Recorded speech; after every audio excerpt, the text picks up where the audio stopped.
Assalamualaikum warahmatullahi wabarakatuh. Waalaikumsalam warahmatullahi wabarakatuh. A'udzu billah, bismillah, alhamdulillah. Wassalatu wassalamu ala Rasulillah Sayyidina wa maulana Muhammad ibni Abdillah wa la hawla wa la quwwata illa billah.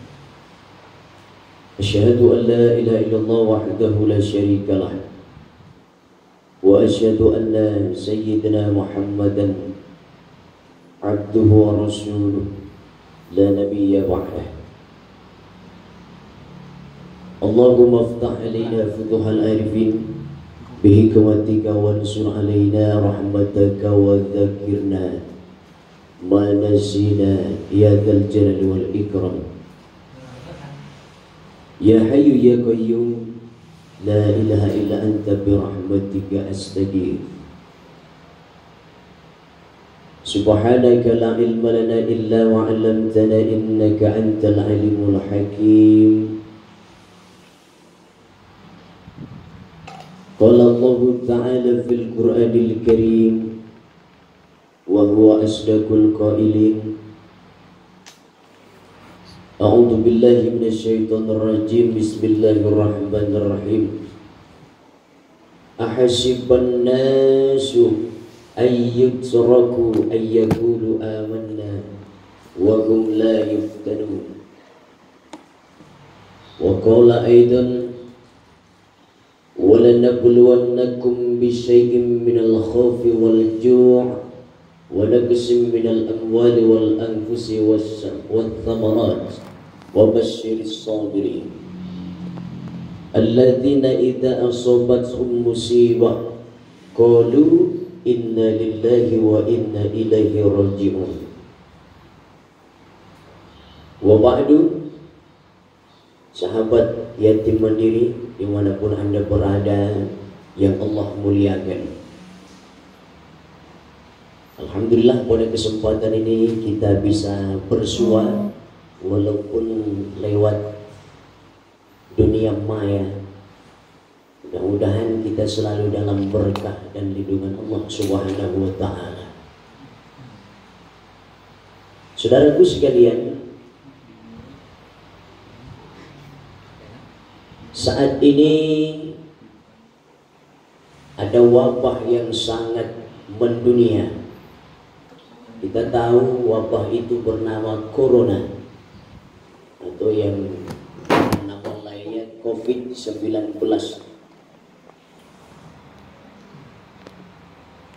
Puluhan ribu orang terjangkit, bahkan ribuan lain meninggal di hampir 100 negara di dunia ini. Bahkan 100 lebih negara yang ada di dunia ini. Lalu bagaimana sikap kita sebagai orang yang beriman menghadapi musibah ini? Yang pertama yang harus kita lakukan adalah kita bertawakal kepada Allah Subhanahu wa ta'ala. Ma asaba min musibatin illa bi'idznillah. Tidak ada satu musibah pun yang terjadi di muka bumi ini kecuali atas izin Allah Subhanahu wa ta'ala. Semua dikehendaki oleh Allah. Bukankah segala kejadian yang ada di muka bumi ini, yang ada di alam semesta ini, sudah tercatat di Lauh Mahfuz jauh-jauh hari, 50.000 tahun sebelum kejadiannya. Maka tidak ada cara lain bagi kita sebagai hamba Allah yang mengaku beriman kepadanya kecuali bertawakal. Kita serahkan kepada Allah bahwa semua yang terjadi adalah atas kehendak daripada Allah Subhanahu wa ta'ala.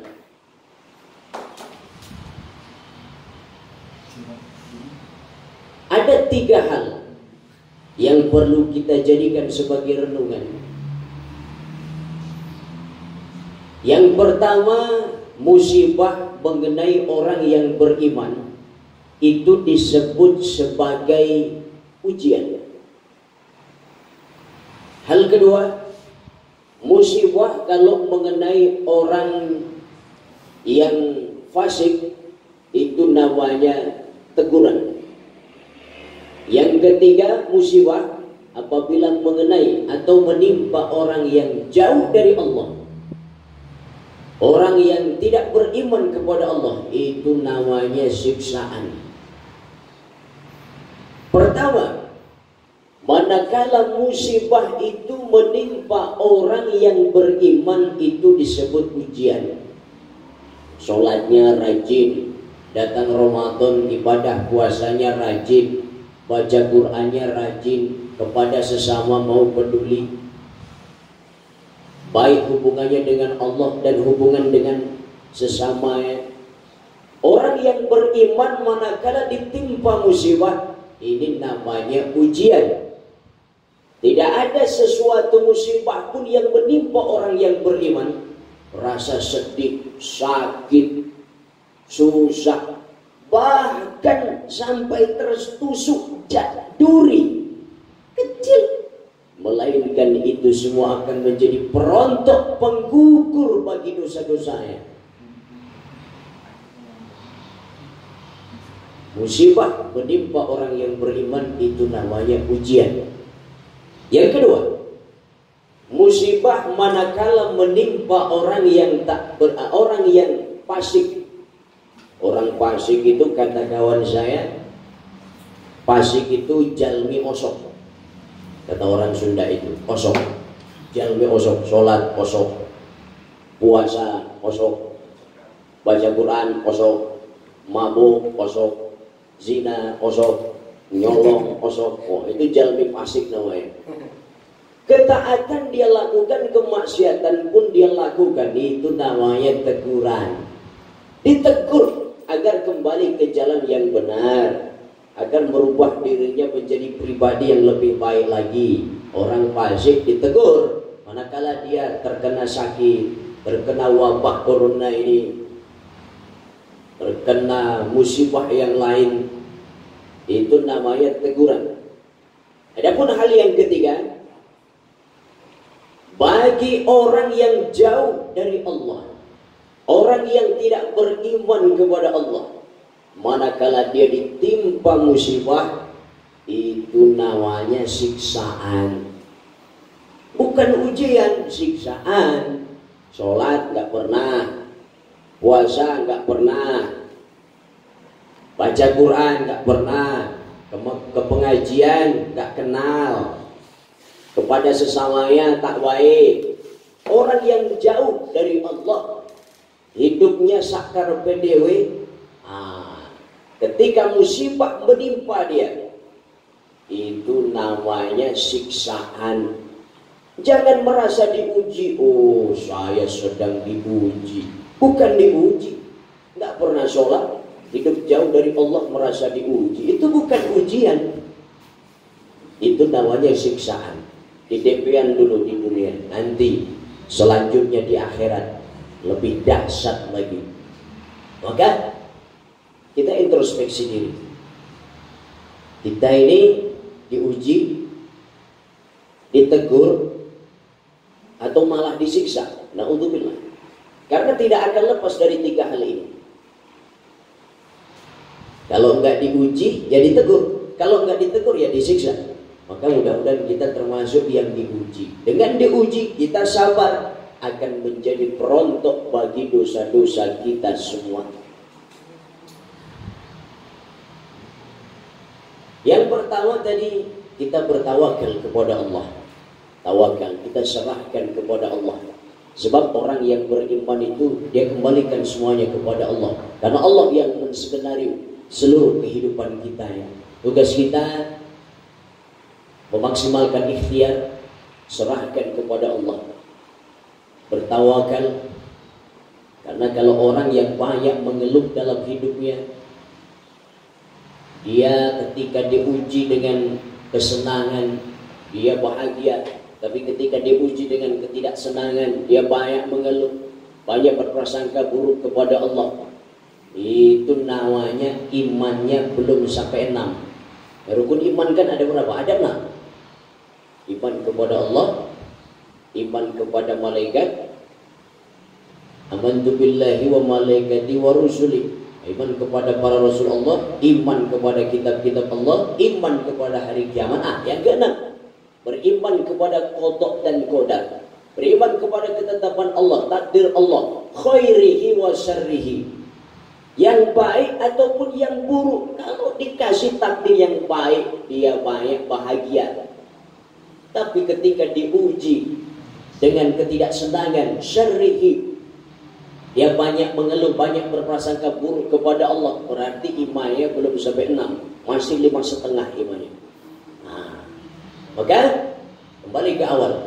Hal pertama yang harus kita lakukan menghadapi berbagai musibah, khususnya virus corona ini, kita tawakal kepada Allah. Lalu yang kedua, bukan hanya bertawakal, yang kedua pun kita ikhtiar. Kita ikhtiar. Ikhtiar bumi juga ikhtiar langit. Ikhtiar bumi apa? Jaga kesehatan, jangan sembarangan makan. Jaga kesehatan, jangan sembarang makan. Oh gitu. Ikhtiar langitnya apa? Ya, kita berdoa kepada Allah, banyak berzikir. Bahkan ada satu doa yang diajarkan oleh baginda Rasul untuk menghindari dari segala macam bencana. Apa doanya? A'udzubillahi minasyaitonirrajim. Bismillahirrahmanirrahim. Bismillahi la yadurru ma'asmi syai'un fil ardi wala fis sama' wa huwa as-sami'ul alim. Luar biasa. Bahkan doa ini satu saat dibaca oleh Khalid bin Walid, yang beliau itu mendapat gelar Saifullah, pedang Allah. Beliau ini 100 kali memimpin perang, tak pernah terkalahkan, selalu menang. Tentara kalau dipimpin oleh Khalid bin Walid pasti menang ketika itu. Luar biasa. Suatu saat Khalid bin Walid membaca doa ini, didatangi itu Ratu Persia sedang membuat racun, ditantang. Diminumlah racun itu, membaca doa ini. Bismillahilladzi la yadurru ma'asmihi syai'un fil ardi wala fis sama'. Dengan nama Allah yang beserta nama Allah ini tidak akan ada yang bisa memadaratkan, baik di langit maupun di bumi. Minum racun itu nggak mati. Coba kita yang minum, modallah kita. Wah, itu beda tingkatan nilai iman dan keyakinan barangkali itu ya. Tapi kita dianjurkan baca doa ini. Banyak berdoa, banyak berzikir kepada Allah, banyak berzikir mendekatkan diri dengan Allah. Bertawakal, berikhtiar, ikhtiarnya bukan hanya bumi, ikhtiar langit. Lalu yang ketiga, setelah kita bertawakal, berikhtiar, menjauhi dipanyakitan, kata orang Sunda ini, kita dengarkanlah instruksi dari pemerintah, kita dengarkan instruksi dari para ulama, bagaimana fatwa beliau tentang musibah ini, kita dengarkan. Karena mereka orang-orang yang berilmu, tidak mungkin mereka membuat aturan yang memadaratkan kita. Ada hikmah di balik semua ini. Setelah bertawakal, berikhtiar, lalu yang ketiga, sabar, syukur, ridho. Sabar, syukur, ridho. Bagaimana kata baginda Rasul? Ajaban li amril mu'min. Sungguh menakjubkan perkara yang menimpa orang-orang yang beriman ini. Inna amrohu kullahu lahu khair. Karena semua yang menimpa dia, semua yang dia alami itu bisa menjadi suatu kebaikan. Manakala dikasih karunia, dia syukur, itu jadi kebaikan, mendatangkan pahala. Manakala dia dikasih ujian, dia bersabar, itu pun jadi kebaikan. Kasih kesenangan, dia syukur. Kasih ketidaksenangan, dia sabar. Jadi kebaikan semua. Bahkan pada tingkatan yang lebih tinggi semuanya disyukuri. Macam Nabi Ayub. Nabi Ayub itu kaya raya, hartanya banyak, kebunnya luas, anaknya banyak, kaya raya sekali. Jatuh menjadi orang paling miskin, semiskin-miskinnya. Bukan hanya miskin, tapi diuji dengan sakit. Datanglah iblis menegur, "Hei Ayub, apakah kau masih mau menyembah Tuhan yang telah membuat kau macam ini? Dulu kau kaya, hartamu banyak, kebunmu banyak, anakmu banyak, binatang ternakmu banyak, istrimu." Ya sudah, jangan dilanjutkan istrimu. Kau dulu kaya raya, sekarang kau jatuh miskin. Jatuh miskin semiskin-miskinnya. Bukan hanya jatuh miskin, kau sakit-sakitan juga. Bayangkan kalau imannya iman amatiran, gitu ya. Macam mana bila ditimpa musibah macam Nabi Ayub ini? Jatuh dari orang kaya menjadi miskin, sakit-sakitan, bayangkan stres. Kalau tak kuat iman, kalau tidak kembali kepada keyakinan inna lillahi wa inna ilaihi raji'un, semua milik Allah dan akan kembali kepada Allah, Allah yang mengatur segalanya. Tapi apa jawab beliau ketika iblis berkata macam itu? "Hai iblis, alhamdulillahilladzi a'tani wa akhadha minni." Aku bersyukur kepada Allah yang telah memberikan segalanya kepadaku dan mengambilnya kembali. Diuji bukannya innalillah, malah alhamdulillah. Tetap disyukuri. Tetap disyukuri. Tapi kita tetap berikhtiar untuk menghindari sakit ini. Kita sudah berikhtiar menghindari penyakit ini, sudah berusaha menjaga hidup sehat. Tapi ternyata kita kena juga dengan virus ini. Ini namanya takdir. Tapi kalau kita sembarangan, begitu ya, kita sembarangan malah menantang hidup tak sehat. Melakukan apa saja yang dilarang oleh pemerintah, yang dilarang oleh ulama, kita malah berontak begitu. Ternyata kena dengan virus corona ini, itu namanya konyol, begitu ya. Itu namanya konyol. Maka tetap berikhtiar kita. Oke, kembali ke awal, bertawakal. Yang kedua berikhtiar. Yang ketiga tadi sabar, syukur, dan ridho terhadap ketetapan Allah.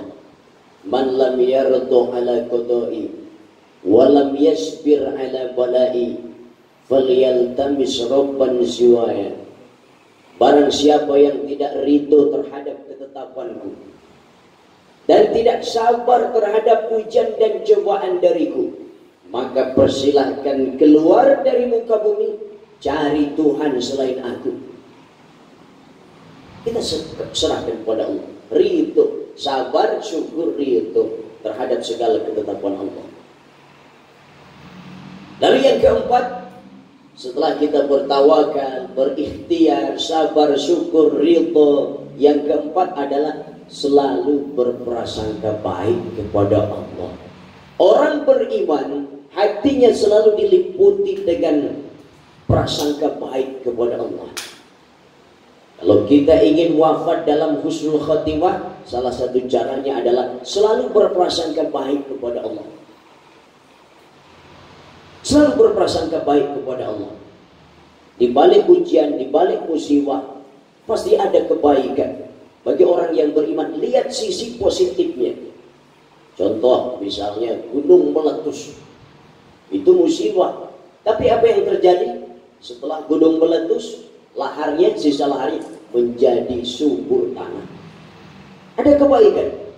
Orang yang beriman selalu melihat hal positif di balik itu semua. Coba dengan adanya virus corona ini, lockdown, jalanan mulai rada sepi lah. Kumpul dengan keluarga, kedekatan dengan keluarga mulai terjalin. Kedekatan yang dulu barangkali bagi suami istri atau anak, ketika orang tuanya berangkat anaknya sedang tidur, orang tuanya pulang anaknya sudah pada tidur, begitu ya. Dalam arti pekerja keras barangkali dia hingga tak ada waktu untuk keluarga. Dengan kejadian ini barangkali dia akan lebih dekat dengan keluarga. Dan banyak lagi hikmah-hikmah yang lain. Orang yang beriman selalu melihat segi positif di balik itu semua. Macam Nabi Isa. Suatu saat beliau lewat satu tempat bersama murid-murid beliau. Di sana terdapat bangkai anjing. Baunya gak karu-karuan. Apa kata murid-murid beliau? Ya Nabi Allah, ya, ini bangkai anjing bau sekali. Lalu apa jawab Nabi Isa? Komentar beliau, coba kau lihat, putih sekali giginya. Kok Nabi Isa bisa melihat hal positif di balik yang negatif. Yang murid-muridnya komentar tentang baunya itu bangkai, tapi apa beliau yang lihat? Hal positifnya, coba lihat, giginya sangat putih. Orang yang beriman, dia akan selalu bisa mengambil hikmah dari segala kejadian. Baik kejadian yang menyenangkan ataupun kejadian yang tidak menyenangkan. Selalu berprasangka baik kepada Allah. Ana inda dhanni abdi bi. Aku bergantung kepada bagaimana prasangka hamba-Ku kepada Aku. Kalau hamba-Ku berprasangka baik, baiklah aku. Tapi kalau hamba-Ku berprasangka buruk, mungkin begitulah. Maka banyaklah berprasangka baik kepada Allah. Maka agar mudah dipahami lagi, ada cerita. Suatu saat itu ada seorang raja. Raja ini punya kawan. Kawan raja ini selalu diliputi prasangka baik kepada Allah. Enggak pernah dia banyak mengeluh dalam hidupnya. Segala kejadian yang menimpa dia, dia selalu berkata, ini yang terbaik, kata sahabat raja. Ada anak